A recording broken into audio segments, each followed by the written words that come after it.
intervenir. J'ai découvert un équipement culturel particulièrement intéressant et dynamique qui se bat au quotidien pour faire reconnaître et connaître les poésies. Cet enthousiasme est dû à son directeur, Olivier Chaudenson, mais aussi à son conseil d'administration constitué de nombreux écrivains très engagés depuis de nombreuses années pour cette maison. Je veux rendre hommage au travail de Bernard Comment, écrivain, auteur de plusieurs ouvrages, qui a présidé le conseil d'administration de la Maison de la Poésie. Avec rigueur et conviction, il a animé ses conseils en laissant toujours une place à l'échange et à la discussion. J'ai assisté à des débats stimulants entre écrivains et je l'en remercie. À la demande de la ville de Paris, Bernard Comment est remplacé depuis septembre par Françoise Nyssen, ancienne ministre de la Culture, directrice d'Actes Sud. Nous lui souhaitons la bienvenue. Je souhaite que la Maison de la Poésie poursuive sa mission et que sa programmation soit toujours aussi riche. Je vous invite à la découvrir tout particulièrement lors de la 4e nuit de la poésie le samedi 16 novembre. Je vous remercie. Merci. Pour vous répondre, je donne la parole à Christophe Girard.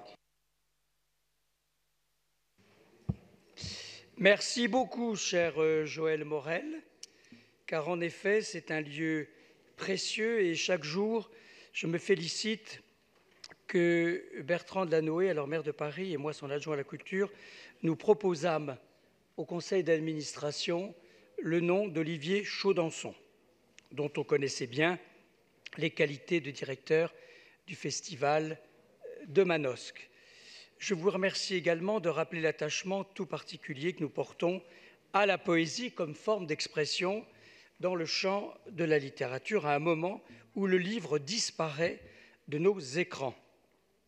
Nous pouvons également être fiers du bon fonctionnement de nos grandes institutions culturelles parisiennes, dont cet établissement fait partie et qui participe incontestablement au rayonnement de la capitale. Olivier Chaudenson, directeur singulier, puissant, subtil, a réussi le pari de proposer une programmation diversifiée qui se renouvelle constamment à travers des lectures, des débats. Et récemment, je pense à 2 débats en particulier, cher Geoffroy Boulard. C'est par exemple celui autour de l'œuvre de Monique Wittig, ainsi que la lecture du dernier livre de Christiane Taubira, Nuit d'épines, une épine, qui a en effet permis de parler de littérature de manière très approfondie. Cette semaine, c'est le festival Paris en toutes lettres qui aura lieu jusqu'au 18 novembre et qui proposera une programmation hors les murs dans 13 lieux parisiens, parmi lesquels la Maison de la Poésie, bien sûr, mais aussi les Archives nationales, la Bibliothèque nationale de France, l'Institut du monde arabe ou encore le Musée des arts et métiers. Et je remercie ma collègue Marie-Christine Le Mardelet. Est-ce que vous pourriez parler juste un tout petit peu moins fort? Parce que comme vous êtes tout près de moi, je sais que la culture n'est pas forcément une priorité, mais ça serait vraiment sympathique d'écouter néanmoins. Voilà, mais peut-être que vous savez déjà tout.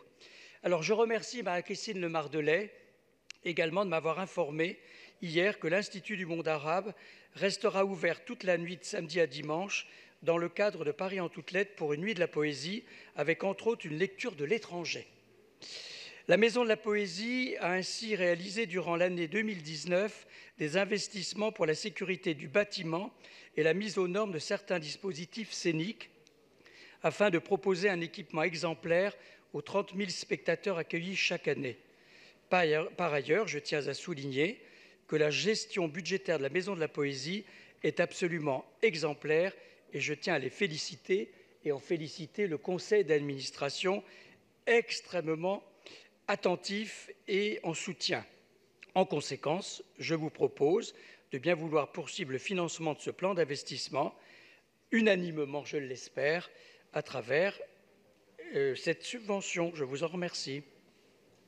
Merci, Monsieur Girard, pour ces explications et pour la syntaxe. Je soumets donc aux voix le projet de DAC numéro 83. Qui est pour? Qui est contre? Qui s'abstient? Il est adopté.